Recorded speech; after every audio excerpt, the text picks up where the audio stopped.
जब से राहुल गांधी ने संसद में जाति जनगणना का मुद्दा फिर से उठाया, तब से बीजेपी उन्हें टारगेट कर रही है कि जिनकी जाति का ही पता नहीं,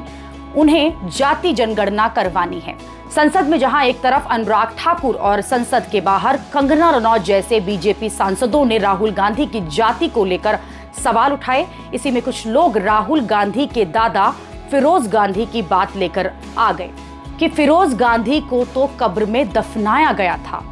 लेकिन फिरोज गांधी का अंतिम संस्कार कैसे हुआ, उन्हें दफनाया गया था या फिर उनका अंतिम संस्कार किया गया था, इसका सच सामने आ चुका है। स्वीडन के एक लेखक बर्टली फॉक ने अपनी एक किताब जो कि फिरोज गांधी को लेकर उन्होंने लिखी थी, इस किताब में बताया गया है कि फिरोज गांधी का अंतिम संस्कार जो है वो राजधानी दिल्ली के एक निगम बोध घाट में हुआ था। फिरोज गांधी के शव को तिरंगे में लपेटकर ट्रक से घाट लेकर आया गया था और ट्रक में उस वक्त इंदिरा गांधी और उनके दोनों बेटे राजीव और संजय गांधी उनके साथ मौजूद थे। तब राजीव गांधी की उम्र 16 साल थी और उन्होंने ही अपने पिता फिरोज गांधी की चिता को आग लगाई थी। अंतिम संस्कार हिंदू रीति रिवाज से हुआ था और फिरोज गांधी जो हैं वो ना हिंदू थे और ना ही मुसलमान थे,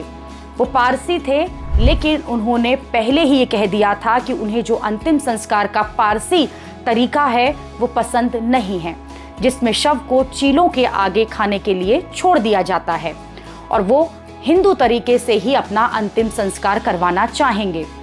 बर्टली फॉक की इस किताब में ये भी लिखा है कि फिरोज गांधी के अंतिम संस्कार के बाद उनके शव की जो अस्थियां थी उस कलश को ट्रेन से इलाहाबाद ले जाया गया। फिरोज गांधी की अस्थियों के एक हिस्से को जहां संगम में प्रवाहित किया गया, तो इस अस्थियों में बचे हुए एक भाग को इलाहाबाद की पारसी कब्रगाह में भी दफनाया गया।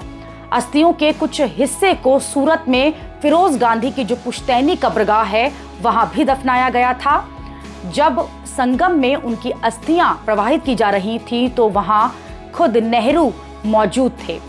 फिरोज गांधी का निधन 1960 में हुआ था, तब इंदिरा गांधी प्रधानमंत्री नहीं बनी थी, नेहरू तब प्रधानमंत्री थे।